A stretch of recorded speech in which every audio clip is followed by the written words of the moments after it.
morning, everyone. This is Kent A. Colonel. You can call me Brittany, and I will be your reporter for today together with Miss Galea, and we will be discussing Chapter 20, the Wasting Assets. So for the topic overview, wasting assets, its characteristics, components, initial and subsequent measurement, and the different depletion methods in the financial statement presentation of wasting asset will be discussed. So that will be the overview of the chapter 20. So to start this discussion, let us first define what is natural resources. Natural resources, these are those resources that are consumable like gas, oil, and lumber and coal and etc. So these following natural resources that I mentioned, these are called the wasting assets because they must be considered in order for it to be used. So applicability of PFRS 6, dapat ang exploration and evaluation expenditure is ma-incur. Inapplicable siya if before the exploration and evaluation of mineral resources like before naka-obtain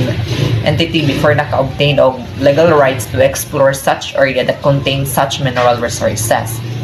And also inapplicable siya if mahitabo na siya after the technical feasibility and commercial viability of extracting a mineral resource are demonstrable.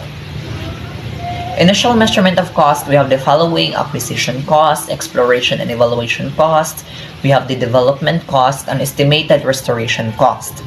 And for the subsequent measurement, we have cost model and revaluation model.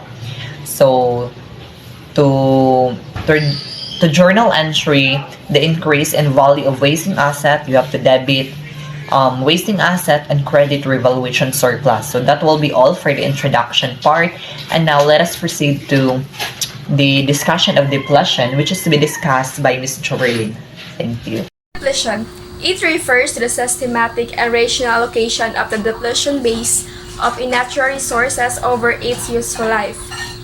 So the formula of depletion is equal to total cost of wasting asset minus estimated residual value over units estimated to be extracted and multiplied by units extracted during the year, where the total cost of wasting asset is equal to development costs, acquisition costs, exploration costs, intangible development costs, estimated restoration costs. Next is depreciation of mining equipment. And depreciation of mining equipment, there is two: the immovable equipment and movable equipment. The immovable equipment is if the life of the equipment is shorter and assuming the use of straight line method. The formula is depreciation is equal to depreciable cost over useful life of the equipment.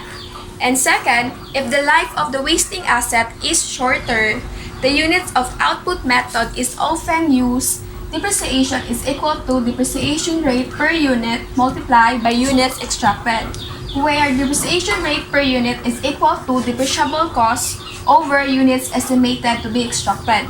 Then the second one is the movable equipment, same as the formula there is a first movable equipment, assuming the use of straight line method. So the example of this formula is the problem 20-3.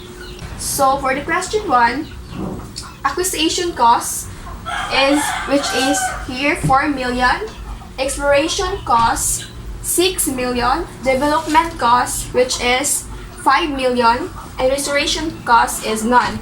So the total of cost of wasting asset is 15 million, and less by the residual value which is wala po siya, so the depletable amount is 15 million, and we divide it by units estimated to be extracted here, which is 400,000 units. So it's equal to 3.75 by the depletion rate per unit, and then 3.75 multiplied by actual units extracted, which is 500,000 units. So the depletion for 2021 is 1,875,000.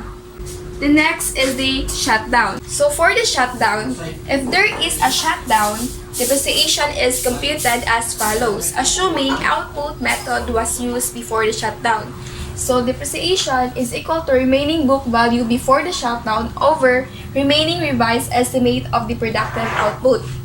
When operations are resumed, the depreciation is computed following the output method, whereas depreciation per unit is equal to remaining book value after the shutdown over remaining revised estimate of the productive output.